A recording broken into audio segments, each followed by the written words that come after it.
هو في ايه يا جدعان؟ هو كله ضرب ضرب، مفيش شتيمة ولا ايه؟ ازمات الزمالك بتتوالى يوم بعد يوم، كل يوم صدمة جديدة، كل يوم أزمة جديدة، كل يوم فضيحة جديدة. والنهاردة فضيحة مدوية. النهاردة كانت القايمة الأفريقية، النهاردة مفيش تسجيل لصفقات نادي الزمالك في أفريقيا ولا حتى محلية، لكن في مفاجأة مدوية. السلام عليكم ورحمة الله وبركاته أصدقائي وأخواتي ومتابعين ومشاهدين أفراد أسرة ملعب أفندينا في كل مكان، أهلا وسهلا بكم ووحشتوني. النهاردة حلقتنا حلقة مش عادية، حلقتنا فيها الأسرار الخفية، حلقتنا فيها انكسارات وانهزامات وتخاذل من إدارة نادي الزمالك في حق الزملكاوية. هنتكلم وهنقول كل شيء وهنوضح كل الحقائق،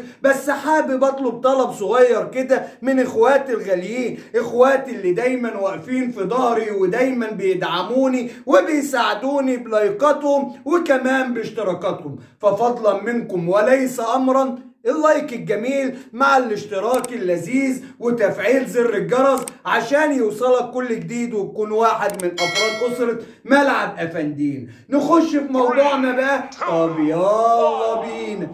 بص يا سيدي، النهارده كان المفروض اخر يوم في القايمه الافريقيه، وكان المفروض ان نادي الزمالك هيدعم بقى بالصفقات الجديده، لكن كلنا عارفين ان في ازمه ما بين الزمالك والاتحاد المصري عشان تسجيل الصفقات الجديده، وبالفعل الصفقات دي ما اتأيدتش. يعني الثلاث لعيبه اللي الزمالك جابهم مش هيكونوا موجودين كمان في القايمة الأفريقية. يعني الزمالك بعد ما باع إمام عاشور وضحى بيه، النهاردة مش هنلاقي له بديل في أفريقيا، في كارثة مدوية. لا وخد الجديد، حتة الدين مفاجأة، حاجة كده تهبل، حاجة تجننك، حاجة هتخلي كل الزملكاوية تخرج عن شعورهم ويقولوا ازاي ده حصل وامتى وفين وليه يا معالي المستشار. مين اللي هيحاسب على الأخطاء الإدارية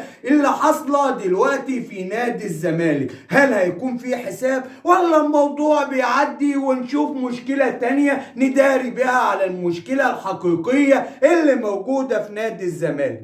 الزمالك أعلن النهاردة القايمة الأفريقية بتاريخ 9/2/2023، وإذ يا سيدي نلاقي زكريا الوردي موجود في القايمة.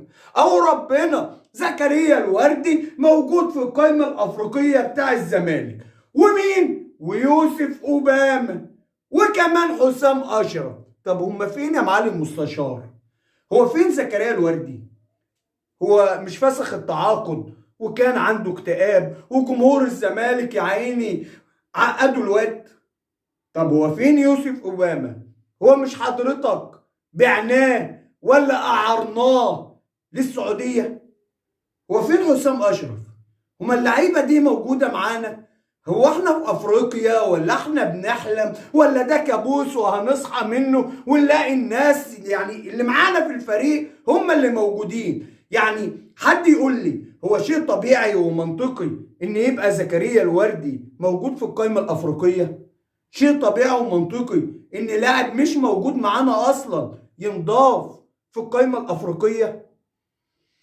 لك الله يا جمهور الزمالك يا عظيم، لك الله يا اوفى جمهور في الدنيا، لك الله. وان شاء الله ان شاء الله هنبقى نشوف بقى البطولات دي وهنبقى نشوف الستة يا زمالك في الجنة. ما احنا مش هنقدر نستحمل يا معالي المستشار، خلاص احنا كجمهور جالنا احباط ويأس وشلنا الهم والطين. يعني الرحمة حلو يا جدعان، مش عارفين تحلوا أزمة تأييد 3 صفقات؟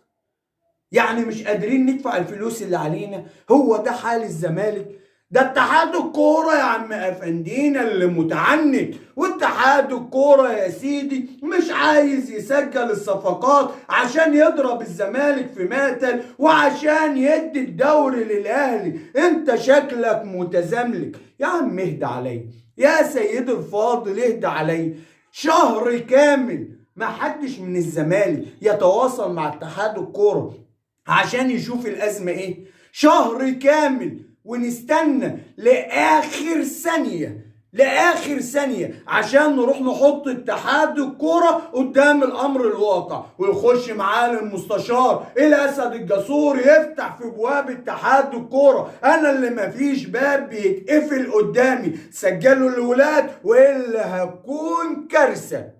عشان اتحاد الكورة يرمي الكورة في ملعب الزمالك ويقول له ادفع اللي عليك واحنا نسجل، واحنا طبعا ما كناش عايزين ندفع اللي علينا، فتحصل الازمه والازمه تستمر، ومرتضى بيه منصور يقول الزمالك هيسجل الحد، لا الاثنين، لا اللعيبه هتبقى موجوده مع الفريق يوم الثلاث، وعدى الحد والاثنين والثلاث والاربع والخميس، وتيجي القايمه الافريقيه ما نلاقيهمش موجودين، ونلاقي اسامي ناس مشيت ورحلت عن الفريق واحنا كجمهور نسيناهم اصلا ومش فاكرينهم، ونفاجئ النهارده ان هم موجودين في القايمة.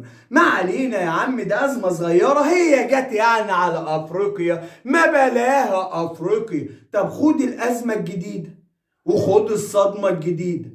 كهربا اللي احنا كلنا كزملكاوية طلعنا احتفلنا بالقرار بتاع امبارح وقلنا خلاص بقى الازمة المالية هتنتهي في نادي الزمالك، وال2 مليون و400 الف دولار اللي هيدفعهم كهربا هينحشوا الخزنة، وان شاء الله الزمالك قادم باذن الله. الزمالك قادم يا زملكاوية، عشان نفاجئ ان كهربا عمل تحرك غريب. كهربا بيروح يطعن على القرار، وبكده ممكن بقى يبقى فيه فيلم جديد وكهربا يلعب كمان شويه، ونشوف بقى القرار ده هل هيتقبل الطعن عليه ولا هيترفض، ونخش في افلام. والظاهر مسلسل كهربا ده ملوش نهايه، كل فيلم وله بدايه، الا فيلم كهربا بدايته زي نهايته كلها مشاكل ومحدش عارف الدنيا رايحه لفين. هل فعلا القرار نهائي ولا يجوز الطعن عليه، ولا كهربا لما يطعن هيبقى في جلسه تاني وقعده من جديد ويكون الموسم خلص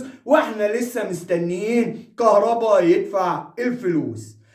ده كان ازمتين كده على السريع بالنسبه لنادي الزمالك. ما احنا كل يوم عندنا ازمات، لكن بما ان راجل زملكاوي وبعشق نادي الزمالك، وتحية لشهدائنا ال20 شهيد، الناس اللي ضحوا بنفسهم عشان خاطر نادي الزمالك، الناس اللي هيفضلوا في قلوبنا. حابب اشكر جماهير النادي الاهلي العظيمة، الجماهير اللي كانت موجودة في ماتش الاهلي وريال مدريد في لقاء القرن في نصف نهائي كأس العالم للأندية، اللي عملت يافطة كبيرة، يافطة عظيمة ولفتة إنسانية بتحيي فيها شهدائنا، شهداء نادي الزمالك في ذكراهم.